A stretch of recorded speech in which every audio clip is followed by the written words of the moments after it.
Sometimes I find a reading and pick it and then hear it delivered very well, thank you, by someone else, and I think, well, I don't need to say anything else, like that was it, that was good. That book, What It Takes to Heal, is by Prentice Hemphill. Prentice Hemphill, the book came out early this month, it's brand new. I just returned my copy to the library if anybody wants to go grab it. Prentice Hemphill, they are a therapist and a somatic healer and facilitator, a past healing justice leader for Black Lives Matter US. And the book itself is just a treatise on how we can better care for the world and thus care for ourselves. I encourage you to read it. But I guess now I'll switch to what I was going to say for you today. Prentice talked about their community and their neighborhood. I love my neighborhood. I live on a moderately quiet street where most of my neighbors are raising small kids, just like we are in my house. My house is over 100 years old, which comes with its challenges, but we have been lovingly caring for and enhancing the house since we purchased it 8 years ago, and we have watched our block change around us.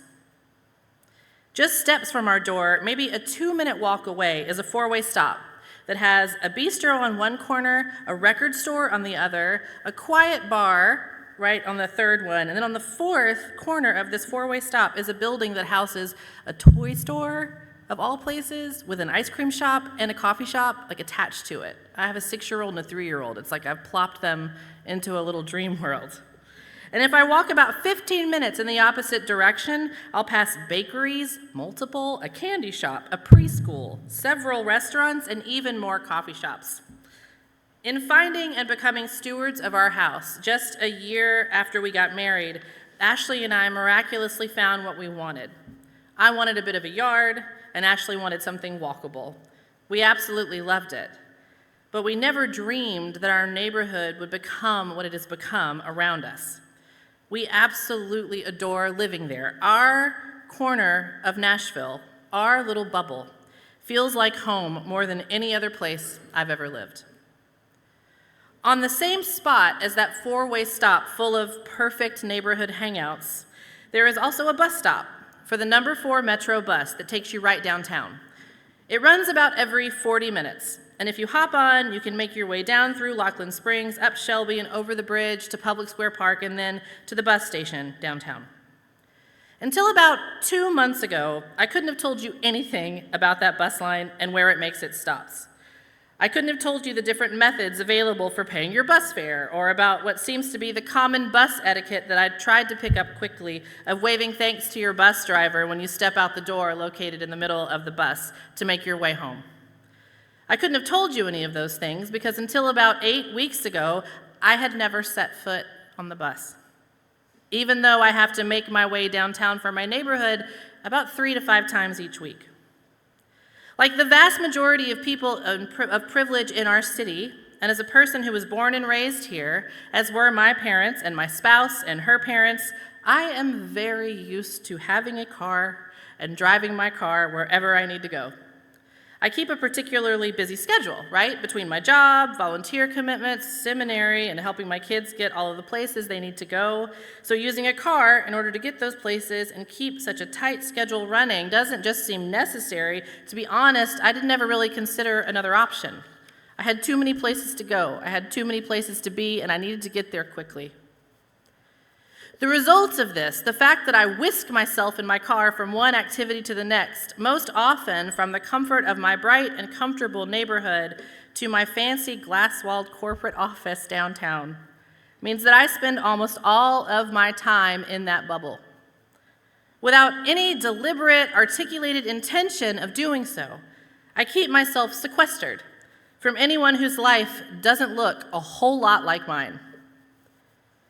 I became acutely aware of this fact about 2 or 3 months ago when, like I said, I decided that I would try using the bus. The idea was interesting to me for a couple of reasons. For one thing, the bus stop was right on my block. I love my neighborhood. Let's use the resources that are here in your neighborhood. For another, I was getting ready to go back to seminary, and I knew that any time I could find to squeeze in even 20 minutes worth of reading would be helpful to me. I also knew on some level that using the bus spoke to my values. There are environmental impacts to using public transit, as we all know, And there was also the positive physical aspect. I work on a computer and a desk. I stay pretty sedentary. My bus drops me off at the bus station. That's about a 15-minute walk to my office. So take that times 2, and I'm getting in a 30-minute walk on days when I used to spend that amount of time in my car on the way home from work. Not a lot of downsides. What I didn't expect, what I would argue I should have expected, but what I just didn't take into account, was that the first time when I rode that bus to work, I would feel almost instantly like someone shook me awake. The simple choice to get to work in a new way did something much more dramatic than give me a good feeling about myself for making a better choice. It popped me right out of my bubble. As a passenger on a Nashville city bus, I become a member of a temporary community of people. A temporary community that is more diverse across all spectrums than any other environment that I spend time in. Of course, most of these people, I can only assume, are there for either a convenient commute downtown like I am, but really, I know there are so many people there who are using the bus because that's their only option for transportation. I encounter people on their way to and from work. Before the summer hit, I rode with a lot of teenagers using the bus to get to and from school. That was some really interesting eavesdropping, by the way. There are families with young children who all pile on together, and those families I can't help but just watch with a smile on my face. I see 3- and 5-year-olds who are clearly seasoned public transit pros that know exactly what to do, where to sit, and they can keep their balance in the aisle 1,000 times better than I ever could. There are people reading books like me, and there are people who look exhausted and weary as they try to make their way across town. Almost as soon as I started this new way of commuting, I realized how much I had needed this.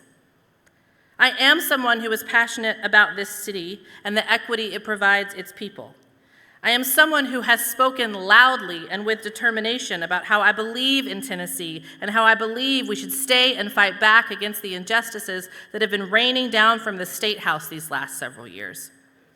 I have proudly touted my status as a native of this city. But as soon as I started riding the bus, I had the startling realization that I may know my neighborhood in East Nashville, but I don't think I know my city that well. This simple change from taking my car downtown 3 days a week to taking the bus halfway to work and then walking the other half set off a chain reaction in my life that I still haven't seen the end of. It has been like a line of dominoes clicking along as I find myself waking up not only to the realities of my city, but to what I can be doing to live even more into my values. And the result of me discovering and then making these small changes not only has me acting as a better neighbor, it has strengthened my spirit. To understand this chain reaction that's occurring actively as we speak, you're seeing me in process. To understand what has happened now that this bubble has popped, let me tell you a little bit more about my walk from the bus station to my office. On that route, you'll see a lot of things I don't think you'd experience otherwise if you're not spending time downtown. First, the number of unhoused people that I encounter on a daily basis has increased by a number that I would not have anticipated.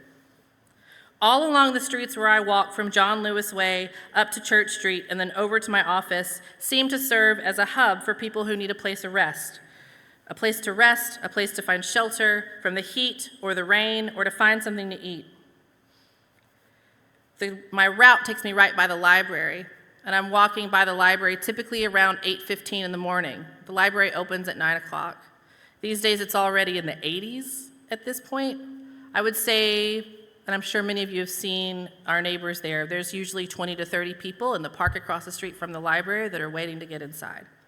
Just sitting there waiting to get in the air conditioning and to probably fill up their water bottles. Second, all along the route, I also end up on a bit of a walking tour of Nashville's history. Right when you step off of the bus and exit the bus station, right as you walk out the doors like it's staring at you in the face, you encounter a historic marker for the Nashville slave market. Something that shook me the first time that I saw it. I didn't anticipate that I would see it. And understanding that the ground where I was standing that was now serving as this point of convenience for me as I stepped off the bus that had carried me from my neighborhood to the vicinity of my work, Understanding and being faced with the fact that this historically was a site where enslaved people were tortured and where their humanity was ignored, it was seismic. And quoting from the engraving on that sign, a history you can learn just from standing on the street in your city, the sign reads, "The slave trade played a vital role in the city's economic development during the 19th century. This growth came as the result of daily, weekly, and constant emotional trauma for the families who endured the slave trade." That's our city's history, available to you on the street, if you happen to walk right by it.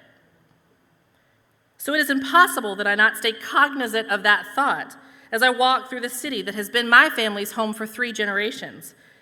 As I get further down my walk, I pass another historic marker, this time for the Nashville Sit-ins, a movement that started with Black students sitting at whites-only lunch counters protesting segregation in February of 1960, resulting eventually in riots and the arrest of 81 students who spent over a month in jail after refusing to post bail. There's a reason I'm giving you so many details here. These actions, along with the students' continued organizing and protest, resulted in Nashville becoming the first U.S. major city to begin desegregating their public facilities when 6 downtown stores began opening their lunch counters to Black people 3 months later. The reason I read all of that history, because again, it's all on the sign on the street in your city if you just stop to read it. My dad grew up in Nashville. He grew up in East Nashville. He worked at Harvey's when he was in high school selling men's wear, which is hilarious because he's a priest, so he wears a clerical collar or a t-shirt. I've never seen him in a tie. But my dad was born in 1963, so in 1960 he was 1953, so he was 7, which means by the time he was in high school, all of that had happened just a few years before in the store where he was working. I've never asked him about that. I'm gonna ask him about that now. I'm gonna learn about that part of our history. Walking these city blocks, you are faced with the stark reality of our present and the inequity that faces our most vulnerable, those living without housing, along the very real history of how this wealthy city would not exist without the unpaid labor of Black people, both those enslaved at the time of its founding and those who fought for equal access and the recognition of their own humanity 100 years after slavery's end. I'm not a person who stays ignorant of injustice, and I trust you are all the same. Before I started swapping out my car ride to work, my hybrid experience of taking the bus and walking, I knew that our unhoused population had grown and had been driven downtown as the places they had camped previously were cleared out by city authorities. And of course I knew, in the way one knows from studying history, about our city's history of slavery and the civil rights activism that took place here. But there is something very different about walking through it every day. There is something vital about no longer keeping my life separate from the reality of those things as much as I can experience them, as someone who is next to that experience. I can no longer keep my life separate from understanding how much people who rely on public transit in this city need more. Now that I ride the bus, I'm keenly aware of how inhibiting it is to live on a bus line that runs only every 40 minutes. If I'm going to participate in this process, I'm beholden to its schedule, which means most of the time I get somewhere pretty early just to make sure I make it on time. And I'm also no longer a stranger to what it's like when you're eager to get home. For whatever reason, the driver hasn't shown up, and you find yourself 20 minutes behind, and I'm just trying to get home. What if I was headed to work, and now I'm 20 minutes late? That could mean 20 minutes less pay. Oh, I got excited. That could mean 20 minutes less pay. That could mean a negative point on my record with my employer. And if I'm someone who's relying on the bus, I have absolutely no control over that. And then there is the matter of the accessibility of many of our bus stops. Now, I've been driving to this church for about 10 years. But it wasn't until I started riding the bus myself that I noticed from my car that the bus stop, just one stop before the one you would use to get to this building, literally drops you off on the side of the road with no sidewalk and no shoulder. Like it's the bus, like 2 inches of the road and then grass. And then there's the bus stop the closest to our building, which drops you off on a sidewalk on Hillsborough, right? Only to cross over Woodmont to walk from that intersection to Fun, again, with no sidewalk and no safe pathway to our building. What does this mean for accessibility to our building? It means easily that the only people who can get to us are those with the privilege of having a car. or the mobility to get from the bus to our building with no sidewalk. It means that some who may want to visit us simply can't, or face really big barriers to doing so. I challenge us to think about how that speaks to how we live to the mission and vision of this church. How can we better minister to a weary world and be who we are called to be in this community when access to our space is only available to some of us?